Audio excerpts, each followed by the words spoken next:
Hello hello hello hello hello students and welcome to civil panda. कैसे हैं आप सभी लोग? आप लोग आज वापस से एक बार जुड़ चुके हैं सिविल पांडा से। कैसे चल रही है आपकी तैयारी, कैसे चल रही है आपकी एग्जाम की तैयारी, कैसे चल रही है आपकी पढ़ाई? और मैं शिवानी सिंह आपके लिए लेके आ चुकी हूँ हमारे करंट अफेयर का एक और नया लेक्चर। जी हाँ, जिसमें what we are going to discuss, we are going to discuss 20 question of, जिसमें से हमारे 10 रहेंगे किसमें 10 question of MP current affairs. And आज जो है सिर्फ 8 क्वेश्चन ही है, क्योंकि थोड़ा सा टाइम मैनेज नहीं हो पा रहा था।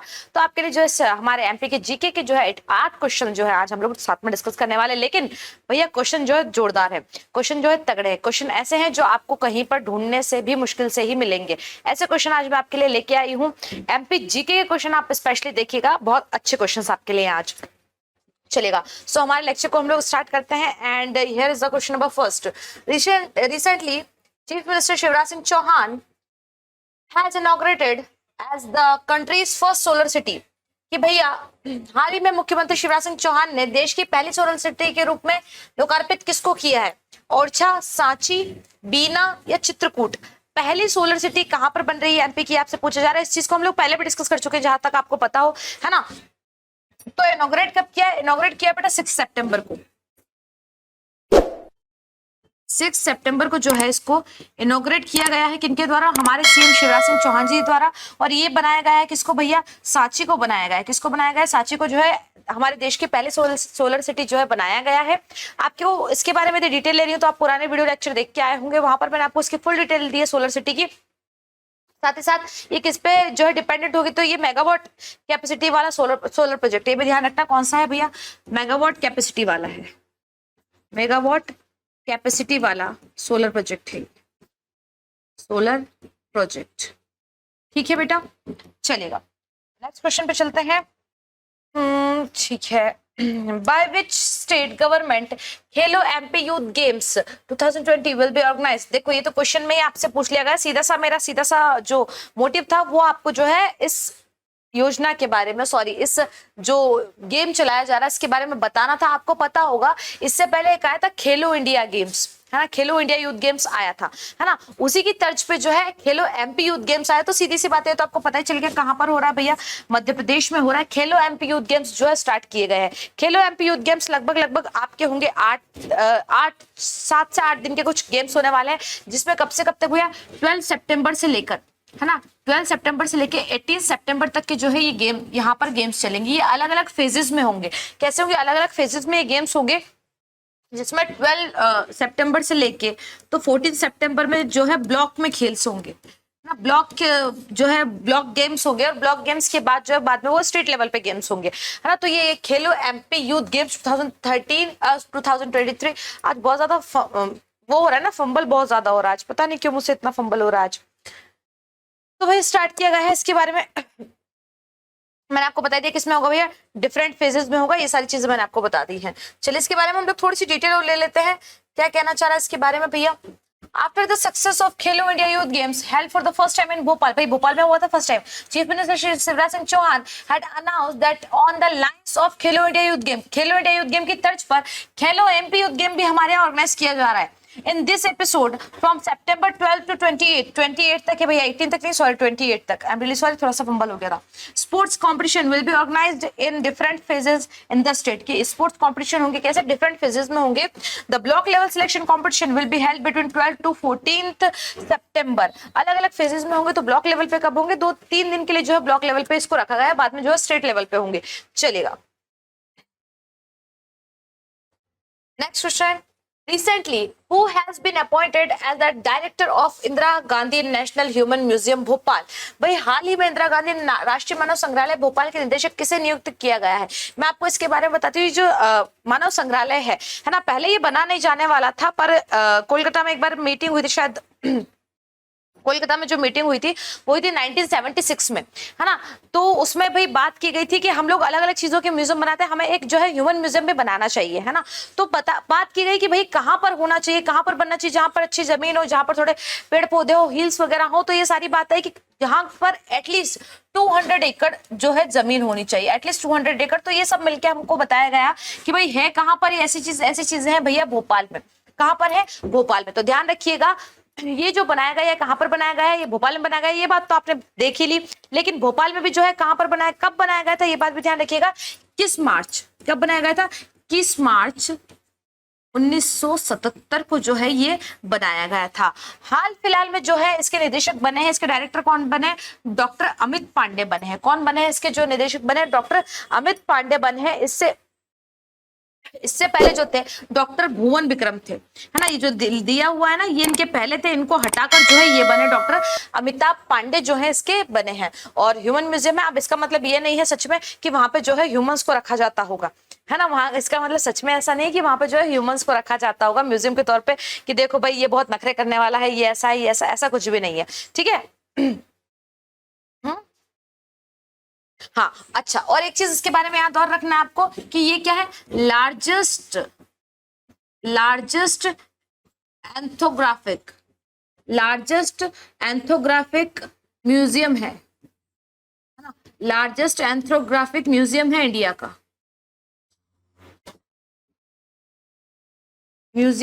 का, कौन सा भैया? लार्जेस्ट एंथोग्राफिक म्यूजियम है इंडिया का। सबसे बड़ा एंथोग्राफिक म्यूजियम कौन सा है भैया? हमारा Indira Gandhi national human museum है, ठीक है। चलिए नेक्स्ट क्वेश्चन पे चलते हैं। ये तो हमने अभी अभी बात करी है ना, क्या कि doctor Amitabh Pandey took over as the director of Indira Gandhi national human museum Bhopal. He has taken over his post place of doctor Bhuvan Vikram. पहले भुवन विक्रम थे, फिर ये। Prior to doctor Amitabh Pandey was working as a professor at an Indian institute of forest management Bhopal. इससे पहले कहां पर work कर रहे थे? Indian institute of forest management में एज अ प्रोफेसर वर्क कर रहे थे। Who has been appointed as the new chairman of the board of government of IIT Indore recently? ये वाला क्वेश्चन मैंने आपसे शायद 2 दिन पहले के करंट अफेयर में भी डिस्कस किया था, है ना, कि भाई जो हाल ही में जो है IIT इंदौर का जो है चेयरमैन किससे नियुक्त किया गया है। तो मैंने आपको बताया भी था कि ये जो रह चुके हैं ये इसरो के जो है फॉर्मर चेयरपर्सन रह चुके हैं, है ना। फॉर्मर चेयरपर्सन रह चुके हैं कौन? डॉक्टर के सिवान, है ना। डॉक्टर के सिवान को क्या बनाया गया है? चेयरमैन नियुक्त किया गया है। इसरो के जो है फॉर्मर चेयरमैन ये रह चुके हैं। और अब यहाँ पे जो है लगभग 3 इयर्स तक, कितने साल तक भैया? लगभग 3 इयर्स तक जो है ये पोस्टेड यहाँ पर रहेंगे IIT इंदौर में। आगे बात करते हैं। Former chief minister of Indian space research, ये सारा मैंने बताया था आपको, सब पढ़ाया था ये मैंने आपको। Recently Dhananjay Dubey of Gwalior has been honored with Vikram Award 2022 in the Divyang category. His relation with which sport? कि भैया अभी अभी हाल फिलहाल में जो है विक्रम पुरस्कार सम्मानित किया गया है धनंजय दुबे को। ये क्वेश्चन में मैंने आपको पूछा था कि विक्रम पुरस्कार 2022 से किसे सम्मानित किया गया है, तो वहां पे भी आंसर निकल के आया था भाई, धनंजय दुबे जी को सम्मानित किया गया है। और ये जो है किस खेल से संबंधित है, ये आपसे पूछा जाए किस खेल से कौन सा व्यक्ति संबंधित है। इस चीज को बहुत अच्छे से पढ़ लीजिएगा क्योंकि यहाँ से जो है क्वेश्चन बनते हैं, है ना, कि किस खेल से कौन सा व्यक्ति संबंधित है। तो धनंजय दुबे जी के बारे में मैंने आपको तब भी बताया था कि ये जो व्यक्ति संबंधित है ये किससे हैं भाई? टेनिस से संबंधित है धनंजय दुबे जी। चलिए और इनके बारे में थोड़ी सी बातचीत कर लेते हैं। धनंजय दुबे ऑफ ग्वालियर, भाई कहाँ के हैं? ग्वालियर के हैं। Has been honoured with Vikram award 2022 in the divyang category. He is related to tennis. किससे है भैया? टेनिस से रिलेटेड है। तीनों चीजें इनके बारे में याद रखनी है। विक्रम अवार्ड 2022 किसने जीता है? धनंजय दुबे जी ने जीता है। कहाँ से ये हैं? तो ये ग्वालियर से हैं। किस कौन से खेल से संबंधित है? ये तो टेनिस से संबंधित है, ठीक है, एग्जाम में पूछा जा सकता है आपसे। Next question, what is the new name of Madhya Pradesh policy and planning commission? Madhya Pradesh राज्य नीति एवं योजना आयोग का नया नाम क्या रखा गया है? इसका जो नया नाम रखा गया है वो वैसे ही सेम ही रखा गया है, बस उसमें एक चीज और जो है ऐड कर दी है। यदि मैं आपको बताऊं तो इसका गठन कब हुआ था? तो इसका गठन जो हुआ था वो हुआ था 1972 में। कब हुआ था भैया? ये जो बना था ये कब बना था? ये बना था हमारा 1972 में। और इसके जो अध्यक्ष होते हैं मैम, इसके अध्यक्ष कौन होते हैं? तो जैसे कि आपको पता है कि जो देश का नीति आयोग होता है उसका अध्यक्ष कौन होता है? उसका जो अध्यक्ष होता है वो हमारे प्रधानमंत्री जी होते हैं। एज सेम हमारे MP का जो रहेगा उसके जो अध्यक्ष रहेंगे वो कौन रहेंगे? हमारे CM रहेंगे। यदि आपसे पूछ ले जाए कि उपाध्यक्ष कौन है, तो अभी हाल फिलहाल में इसके उपाध्यक्ष हैं हमारे प्रोफेसर सचिन चतुर्वेदी जी। कौन है भैया? सचिन चतुर्वेदी। सचिन चतुर्वेदी जी जो है हाल फिलहाल में इसके उपाध्यक्ष हैं। यदि आपसे पूछ ले जाए कि भैया पहले कौन से थे, यदि आपसे पूछ लिया जाए पहले कौन से थे, पहले उपाध्यक्ष कौन से थे, तो सोमपाल जी थे। सोमपाल शास्त्री। कौन थे भैया? सोमपाल शास्त्री, है ना। और यदि आपसे पूछ लिया जाए दूसरे कौन थे, तो इनको तो आप जानते हैं, है ना। दूसरे कौन थे? तो भाई इंदौर के आसपास के लोग तो जो है इनको बहुत अच्छे से जानते होंगे। कौन थे भैया? बाबूलाल जी, है ना। तीसरे पे कौन थे हमारे भैया? बाबूलाल जी। सॉरी दूसरे नंबर पे कौन थे हमारे, बाबूलाल जी। किससे रिलेटेड थे भैया, ये उज्जैन से रिलेटेड थे, याद हो तो आपको, है ना। ये जो थे उपाध्यक्ष बने थे। आप जानते हैं अध्यक्ष तो कौन रहता है, सीएम रहता है, तो इसके अलावा जो उपाध्यक्ष थे वो कौन थे, बाबूलाल जैन जी थे। चलिए, और तो हाँ, आंसर तो हमने मेन बताया ही नहीं। इसका जो आंसर है वो है सी, मध्य प्रदेश राज्य नीति आयोग जो है इसका नाम किया गया है। क्या किया गया है इसका नाम, मध्य प्रदेश राज्य नीति आयोग किया गया। स्टेट से जो है उसको राज्य कर दिया गया, उसका राज्य नीति आयोग नाम रख दिया गया। चलिए नेक्स्ट पे चलते हैं, थोड़ी सी बात पढ़ लेते हैं। Madhya Pradesh state planning commission has been replaced, now it will be known as Madhya Pradesh state NITI Aayog. ठीक है, स्टेट नीति आयोग बनेगा। The chief minister of the state will be chairman of the state NITI Aayog. हाँ, आप जानते हैं, मैंने भी आपको बताया कि चीफ मिनिस्टर सीएम क्या रहेंगे, उसके अध्यक्ष रहेंगे। The responsibility of chief executive officer will be handled by the member of secretary. Niti Aayog has been made according to the notification, according to the notification its functions will be similar to that state planning commission. It will consist of 11 members including CEO, chairman and vice man. देखो वही same होने वाला है जैसे कि नीति आयोग में होता है, उसके 11 जो है मेंबर्स होते हैं, सेम ऐसा यहाँ पर होने वाला। 11 मेंबर्स रहेंगे, 11 मेंबर में ही आपके सीईओ रहेगा, चेयरपर्सन रहेगा और वॉइस पर्सन रहेगा। ठीक है, वॉइस चेयरमैन रहेगा। आप इस क्वेश्चन को पढ़ो, तब तक मैं जो है ध्यान से पानी पी लेती हूँ, क्योंकि बहुत ज्यादा फंबल हो रहा है, पता नहीं क्या हो रहा है। Which city's hotel is number 1 in the state in providing better facilities to tourists? भाई पर्यटकों को जो है सबसे बेहतर सुविधा देने के लिए किस शहर के होटल जो है प्रदेश में नंबर 1 है? खजुराहो, पचमढ़ी, भोपाल या इंदौर? तो भाई वैसे तो बहुत सारे होटल्स हैं, बट जो है एमपी के टूरिस्ट वाला जो वो हुआ है, एक ये कहीं सर्वे हुआ है, उससे रिलेटेड जो है कौन सा जो है फर्स्ट पे आया, तो ध्यान दीजिएगा पचमढ़ी। कौन सा है भैया, पचमढ़ी के जो होटल्स हैं वो जो है प्रोवाइड करने में, जो सुविधा देने में सबसे नंबर 1 पे है, सबसे फर्स्ट पे जो है ये है। और पचमढ़ी में भी कौन सा है, तो पचमढ़ी का जो अमलताज होटल है बेटा, वो फर्स्ट पे आया है। पचमढ़ी का अमलताज होटल जो है फर्स्ट पे आया है। सेकंड नंबर पे कौन आया भाई, फर्स्ट नंबर पे तो जो है ये आया है। सेकंड नंबर पे कौन आया है, बघीरा जंगल रिजॉर्ट। हाँ, सेकंड नंबर पे एमपी का जो है बघीरा जंगल रिजॉर्ट आया है। बघीरा जंगल रिजॉर्ट ये कहाँ पर है मैम, तो ये है आपका कान्हा किसली में। कहाँ पर है बेटा, कान्हा किसली में जो है ये आया है। और भोपाल का ध्यान रखिएगा, भोपाल जो है, भोपाल कौन से नंबर पे आया, भोपाल जो है आपका 8th नंबर पे आया है। कौन से नंबर पे आया है भोपाल, इसमें 8th नंबर पे। और भोपाल का जो है पलाश होटल है मेनली, कौन सा भैया, भोपाल का पलाश होटल है जो कौन सा नंबर पे आया है, 8th नंबर पे आया है। Is that clear? चलिए आगे चलते हैं।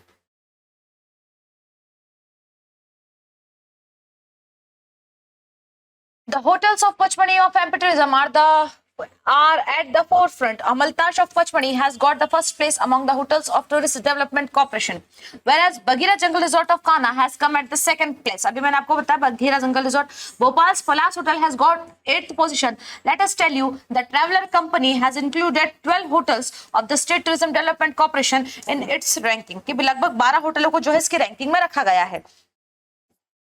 Where has Jan Ashirwad Yatra been inaugurated by union minister Amit Shah? भाई केंद्रीय मंत्री अमित शाह द्वारा कहां पर से जो है जन आशीर्वाद यात्रा का उद्घाटन किया गया है? आपको मैं जानकारी के लिए बता दूं कि जब जब क्या होता है भैया, इलेक्शन होता है तो जन आशीर्वाद यात्रा फिर करनी ही पड़ती है, जबरदस्ती करनी पड़ती है, नहीं इच्छा हो तब भी करनी पड़ती है। और ये हमारे यहाँ की जो है तीसरी जन यात्रा है ना। कौन से नंबर की जो है, ये 3rd है हमारे यहाँ की, 3rd जन आशीर्वाद यात्रा जो है ये हमारे यहाँ की है। और ये स्टार्ट कहाँ से की गई है, इसका उद्घाटन जो किया गया है बेटा वो मध्य प्रदेश से किया गया है। कहाँ से किया गया इसका उद्घाटन, इसका उद्घाटन जो है आपका जस्ट अ सेकंड जो है एमपी से किया गया है। और एमपी से कब किया गया है मैम, तो 5 सितंबर से किया, 5 सितंबर से जो है इसका इनॉग्रेट किया गया है, इसको स्टार्ट किया गया है 5 सितंबर से। चलिए नेक्स्ट क्वेश्चन पे चलते हैं, थोड़ा सा पढ़ लेते हैं इसको। Union home minister Amit Shah inaugurated the 3rd Jan Ashirwad योजना इन मंडला शिवपुर। कहां पे भी, एमपी में भी मंडला शिवपुर से हुई है on Tuesday 5 September. He is also address the rallies in both the places in his inaugural speech. Shah included है the Madhya Pradesh government can chief minister Shivraj Singh Chouhan for his developmental work in the state. कि उन्होंने कहा कि भाई जो है एमपी के development के लिए इसके जो है सीएम कौन होना चाहिए, शिवराज सिंह चौहान जी ही होना चाहिए एमपी के डेवलपमेंट के लिए। देखो ओवरऑल डेवलपमेंट बहुत अच्छा है, नो डाउट एमपी का डेवलपमेंट बहुत अच्छा रहा है पिछले 10 सालों में। थोड़ा सा जो है एजुकेशन में गड़बड़ कर दी है, थोड़ी सी एजुकेशन में गड़बड़ कर दी है हमारे साथ, है ना। एजुकेशन में भी ये समझिए थोड़ा सा सरकारी नौकरियों में हमारे साथ उन्होंने गड़बड़ कर दी है। अभी तक जो है एमपीएसआई वैकेंसी नहीं दी है।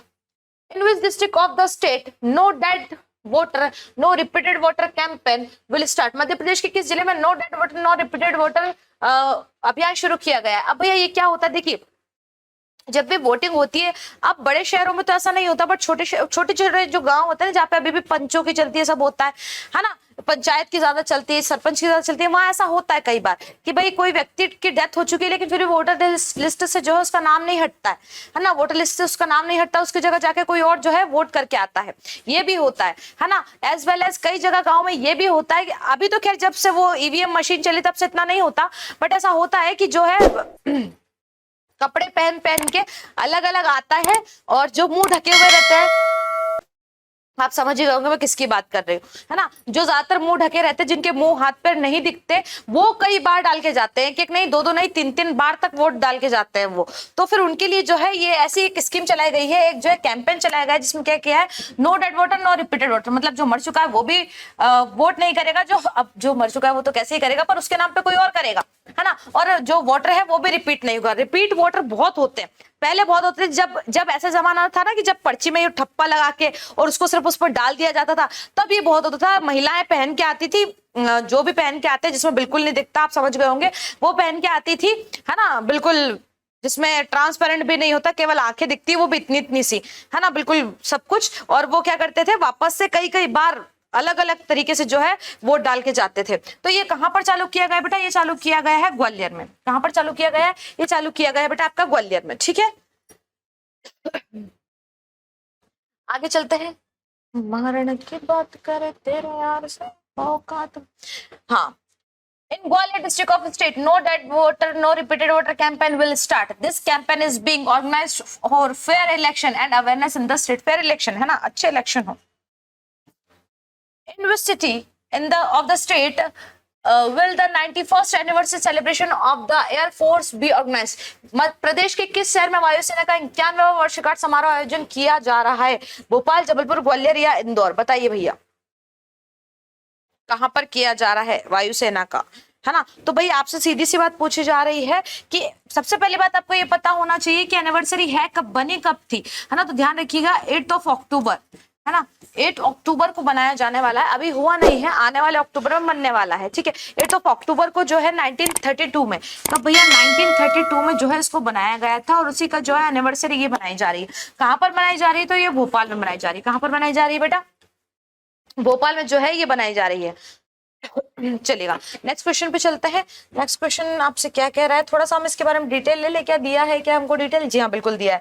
The Indian air force will be celebrating it's 91st anniversary on 8 October 2023 keeping with the new tradition of hosting the air force day celebration in different parts of the country. This years air force day parade and air display will be held in Bhopal MP. भाई बहुत अच्छा जो है air display इस बार होने वाला है। जो आपने देखा होगा भोपाल की जो सबसे बड़ी लेक है ना, उसके ऊपर से जो है प्लेन्स होकर निकलेंगे और बहुत बढ़िया शो होने वाला है वाकई में, अभी अभी हाल फिलहाल में भोपाल में। इससे जो रिलेटेड है हम लोग और भी करंट अफेयर डिस्कस करेंगे आगे। What is the length of the Prayagraj pillar inscription, कि प्रयागराज स्तंभ लेख की जो है लंबाई कितनी है। प्रयागराज पिलर के बारे में आपने पढ़ा होगा, सुना होगा। सबसे पहली बात यदि आपसे पूछ लिया जाए प्रयागराज स्तंभ को जो है बनवाया किसने, तो आप जानते हैं कि मैम ये अशोका ने बनवाया था। किसने बनवाया था, अशोका ने जो है इस पर लेख लिखवाए थे। प्रयागराज, जी हाँ प्रयागराज में था ये, प्रयागराज में अशोका ने लिखवाया, इस पर जो है लिखवाए थे। इसकी लिपि बड़ी अजीब सी थी, है ना, तो उसको डिकोड किसने किया था ये भी याद रखिएगा, है ना। उसको डिकोड किया था बेटा जेम्स प्रिसेप ने। किसने डिकोड किया था उसको डिकोड किया था भैया जेम्स प्रिसेप ने, है ना। यदि आपसे पूछ लिया जाए कि इसकी लंबाई कितनी है, तो 35 फीट जो है इसकी लंबाई है, हाँ लेंथ कितनी है इसकी, 35 फीट है। चलिए नेक्स्ट क्वेश्चन पे चलते हैं। और नेक्स्ट क्वेश्चन आपके लिए बहुत ज्यादा इंपॉर्टेंट है। Who presented the first general budget of Madhya Pradesh in the assembly on January 10, 1957? भैया 10 जनवरी 1957 को विधानसभा में पहली बार जो है बजट पेश किया गया था, और वो किसने किया था? सुभाष चंद्र शर्मा, मिश्री लाल गंगवाल, कुंजीलाल दुबे या रजनी शर्मा? रजनी शर्मा जी का नाम अभी 2 बार आने वाला है आपके सामने। यदि आपसे पूछा जाए तो ध्यान रखिएगा, अभी तक जो है एमपी में लगभग 63 बजट आ चुके हैं। कितने बजट आ चुके हैं? 63। और ये जो बजट पेश किया था किसने किया था भैया? मिश्रीलाल गंगवाल जी ने किया था। किसने किया था? मिश्रीलाल गंगवाल जी। जी हाँ, ध्यान रखना ये रिलेटेड थे अपने देवास से, है ना, देवास के जो है सोनकच्छ से थे, ये सोनकच्छ से थे, इन्हें ही ध्यान रखिएगा, सोनकच्छ से थे ये। और मिश्रीलाल गंगवाल जी को ही क्या कहा जाता है? मालवा का गांधी कहा जाता है। क्या कहा जाता है भैया इन्हें? इन्हें मालवा का गांधी भी कहा जाता है। मिश्रीलाल गंगवाल जी को जो है मालवा का गांधी भी कहा जाता है। और ये जो है हमारे एमपी के सीएम भी रहे हैं। जी हाँ, ये एमपी के जो है सीएम भी रहे हैं हमारे 1952 से, है ना, 52 से लेके तो 56 तक जो है बी वाला पार्ट था ना हमारा, जो बी वाला पार्ट था उधर के जो है ये हेड रहे थे। और जब क्या हुआ था, जब हमारा एमपी बना था उसके बाद ये हमारे यहाँ पे क्या रहे थे? वित्त मंत्री रहे थे। उसके बाद हमारे यहाँ क्या रहे थे ये? उसके बाद हमारे ये जो है 1957 में, 1956 के बाद ही जो है ये क्या बन गए थे? हमारे वित्त मंत्री बन गए थे। तो सीधी सी बात है, वित्त मंत्री ही जो है बजट पेश करेगा, तो इन्होंने ही जो है बजट पेश करा था हमारे यहाँ का। ठीक है, सोनकच्छ से थे ये। और सीएम भी, सीएम रहे थे कौन से वाले पार्ट के? बी वाले पार्ट जो था हमारा, उसके हेड रहे थे ये। तो फिर जब 1956 में क्या बना था हमारा? एमपी बना था पूरा, है ना। एमपी जब पूरा बना था तो उसके क्या बन गए थे? फाइनेंस मिनिस्टर बन गए थे, वित्त मंत्री ये बन गए थे। A new integrated course has been started in all the universities of Madhya Pradesh. When did it start? मध्य प्रदेश के समस्त विश्वविद्यालयों में एक एकीकृत नवीन पाठ्यक्रम प्रारंभ किया गया है। बताइए इसे कब प्रारंभ किया गया? जनवरी 1988, जुलाई 1957, अक्टूबर 1956 या जुलाई 1986? बताइए भैया कब स्टार्ट किया गया? क्वेश्चन अच्छा है, ये क्वेश्चन जो है दिमाग घुमा देते हैं आपके। Good question. चलिए, तो ये जो हुआ था ये कब हुआ था बेटा? ये हुआ था जुलाई में, है ना, जुलाई 1986 में जो है ये हुआ था। पाठ्यक्रम, एक नया पाठ्यक्रम जो है, पाठ्यक्रम मतलब समझते भैया सिलेबस जो है स्टार्ट किया गया था एक नया यूनिवर्सिटीज में। और कब हुआ था ये? जुलाई 1986 में हुआ था। चलिए, गांव घर have been established in Ujjain and Ratlam of Madhya Pradesh for the spread of education. What kind of education is he related to? मध्य प्रदेश के उज्जैन और रतलाम में शिक्षा के प्रसार हेतु गांव घर स्थापित किए गए हैं, है ना। भाई ये शिक्षा से रिलेटेड है ना, शिक्षा से जो है इनका संबंध है। पर कौन सी शिक्षा से जो है इनका संबंध है ये आपसे पूछा जा रहा है। Adult education, rural education, tribal education या वुमेन एजुकेशन? प्रौढ़ शिक्षा, ग्रामीण शिक्षा, जनजातीय शिक्षा या नारी शिक्षा? देखिए मैं आपको बताती हूँ, है ना, उज्जैन और रतलाम में जो है गांव घर नाम की चीजें स्थापित की गई हैं। एक तरीके से स्कूल समझ लीजिए आप इसको। अब आपसे पूछा जा रहा है कि ये शिक्षा देगा लोगों को, गांव के लोगों को जो है ये शिक्षा देगा, बट ये शिक्षा कौन सी देगा? तो ध्यान रखिएगा, ये देगा प्रौढ़ शिक्षा। कौन सी शिक्षा? प्रौढ़ या एडल्ट एजुकेशन। अब एडल्ट एजुकेशन से आपके दिमाग में कुछ और ही आता है, लेकिन एडल्ट एजुकेशन का मतलब ये नहीं है। एडल्ट एजुकेशन का मतलब यहाँ पर है कि भाई ऐसे लोग जो कि एडल्ट हो चुके हैं, है ना, जो कि थोड़े एज में वयस्क हो चुके हैं, लेकिन उनको बचपन में जो है शिक्षा नहीं मिली है ना। बचपन में जो उनका एक स्टडी टाइम था, है ना, वो जो पार्ट था उनकी लाइफ का पढ़ने वाला टीनेज में, वो जो स्किप हो चुका है वो पार्ट उनका, और अब वो सिर्फ काम धंधे में लग चुके, तो उनको शिक्षा जो है प्रदान करना इस एडल्ट एजुकेशन का मेन मीनिंग है। एडल्ट एजुकेशन का मतलब वो नहीं है जो तुम्हारे दिमाग में हर टाइम चलता है ना। और ये स्टार्ट कब किया गया था भाई? एडल्ट एजुकेशन पे ध्यान देना, हमारे यहाँ जो फर्स्ट 5 ईयर प्लान था, फर्स्ट 5 ईयर प्लान जो हमारे यहाँ का था, तब से इस पर ध्यान दिया जा रहा है ना, कि भाई जो वयस्क लोग हो चुके हैं, भले 30 के हो, 35 के हो, उनको भी जो एजुकेशन दिया जाना बहुत ज्यादा जरूरी। तो उसके दौरान किया गया था सबसे फर्स्ट जो है राष्ट्रीय, ध्यान रखिएगा, है ना, नेशनल एडल्ट एजुकेशन प्रोग्राम हुआ था, है ना। First national adult education programme हुआ था भैया 2 अक्टूबर को। प्रोग्राम जो हुआ था वो कब हुआ था भैया? 2 अक्टूबर को हुआ था। गांधी जयंती के दिन इसको रखा गया था, क्योंकि गांधी जी भी जो है चाहे बड़े हो या बूढ़े, वो ज्ञान के लिए क्या नहीं देखते थे? ज्ञान के लिए कभी वो आयु सीमा नहीं देखते थे, इस कारण से, है ना। कब हुआ था भैया? 2 अक्टूबर को हुआ था। 2 अक्टूबर 1978 को जो है फर्स्ट 1978 को जो है first adult national adult education programme हमारे यहाँ हेल्ड हुआ था, है ना। इसके बाद बहुत सारे हुए, है ना। सबसे स्पेशल जो था इसमें आपने सुना होगा, एक साक्षरता मिशन था, है ना। एक साक्षरता मिशन हमारे यहाँ पर आया था, वो भी इसी से रिलेटेड था। किससे रिलेटेड था वो? एडल्ट एजुकेशन से। क्योंकि देखिए अभी अभी जो जनरेशन आई है वो तो पढ़ रही है ना, वो तो पढ़ रही है, लेकिन हमारे मम्मी पापा वाली जनरेशन या उनके मम्मी पापा वाली जनरेशन जो थी, हमारे ये समझ लो भाई बड़े पापा वगैरह वाली जो जनरेशन थी, उस टाइम पे उनको उतनी बेहतर जो है एजुकेशन नहीं मिल पाई है, तो चाहते हैं उनको एजुकेशन देना, वो भी पढ़े। चलिए, who among the following is a famous national female player of table tennis Madhya Pradesh? निम्नलिखित में से कौन मध्य प्रदेश में टेबल टेनिस की प्रसिद्ध राष्ट्रीय महिला खिलाड़ी है? देवरस तपाड़िया, रीता जैन, रजनीश शर्मा। तो इनका नाम मैंने आपको कहा था कि पहले भी आया है और इनके बारे में हमने पहले भी बात की है ना। इनके बारे में जो है हम लोग पहले भी बात कर चुके हैं भाई, कौन थी ये और किसका नाम है ये, है ना। तो भाई रीता जैन जी जो थी, कौन है, रीता जैन जो है ये हमारे यहाँ की क्या रही है, टेनिस प्लेयर रही है और राष्ट्रीय महिला टेनिस प्लेयर रही है टेबल टेनिस की रही है ना। 16, a collective irrigation scheme called Jal Jeevan is operational for farmers in Madhya Pradesh. What % of subsidy is given by government in this? कि भाई एक योजना चलाई गई है जल जीवन नाम की, है ना। जल जीवन ये किस लिए, स्पेशली किसानों के लिए, कि उनको जो है सिंचाई से के लिए, है ना, इरिगेशन के लिए जो है उनको सिंचाई के लिए क्या मिल जाए, पानी मिल जाए गाँवों में, घरों में। इस कारण से जल जीवन योजना चलाई गई थी। तो इसमें आपसे पूछा जा रहा है कि गवर्नमेंट का कितना योगदान है उसमें। तो ध्यान दीजिएगा, गवर्नमेंट का जो है इसमें 75% योगदान है। कितना है भैया, 75% सब्सिडी कौन दे रहा है इसमें, गवर्नमेंट दे रही है। चलिए नेक्स्ट क्वेश्चन पे चलते हैं। The only stock exchange of Madhya Pradesh is in Indore, in which year it was established? देखिए स्टॉक एक्सचेंज की यदि मैं बात करूं, MPSE, है ना, एमपी स्टॉक एक्सचेंज का एकमात्र जो हेडक्वार्टर है वो कहां पर है, इंदौर में है ना। तो यदि आपसे पूछ लिया जाए एमपीएसई कब बना था, मध्य प्रदेश स्टॉक एक्सचेंज कब बना था, तो बेटा ये तो 1919 में बना था। कब बना था, 1919 में बना था। लेकिन यदि आपसे ये पूछ लिया जाए कि हेडक्वार्टर जो है उसका इंदौर में, वो कब बना था, तो ध्यान देना वो आपका 1930 में बना था, है ना। दोनों में बहुत डिफरेंस है। एमपीएसई तो कब बन गया था, 1919 में बन गया था, लेकिन 1930 में उसका क्या बना था, हेडक्वार्टर बना था। कहां पर भैया, इंदौर में। और ध्यान रखिएगा ये जो है इंडिया का थर्ड ओल्डेस्ट है ना, इंडिया का थर्ड ओल्डेस्ट स्टॉक मार्केट है ये, थर्ड ओल्डेस्ट स्टॉक मार्केट है ये, थर्ड ओल्डेस्ट स्टॉक मार्केट ये है। कौन भैया, एमपीएसई, है ना। हेडक्वार्टर इंदौर में जो बना था उसका वो कब बना था, 1930 में बना था और 1919 में एमपीएसई बना था नॉर्मली। चलिए और आज का लास्ट क्वेश्चन हमारे सामने जो है ये रहा। लोक अदालत started in Madhya Pradesh on April 13, 1996 की भाई लोक अदालत जो है एमपी में 13 अप्रैल 1986 को शुरू हो चुकी थी। Where was the first लोक अदालत ऑर्गेनाइज्ड इन द स्टेट? लेकिन राज्य में लोक अदालत का आयोजन सर्वप्रथम हुआ कहाँ था भाई, ये हुई थी, लेकिन ये जो थी ये कहाँ हुई थी, छिंदवाड़ा, बिलासपुर, मुरैना या शहडोल, ये आपसे पूछा जा रहा है। छिंदवाड़ा, बिलासपुर, मुरैना या शहडोल। तो ध्यान दीजिएगा ये जो लोक अदालत लगी थी ये लगी थी आपकी छिंदवाड़ा में। कहां पर लगी थी बेटा, छिंदवाड़ा में जो है ये लगी थी।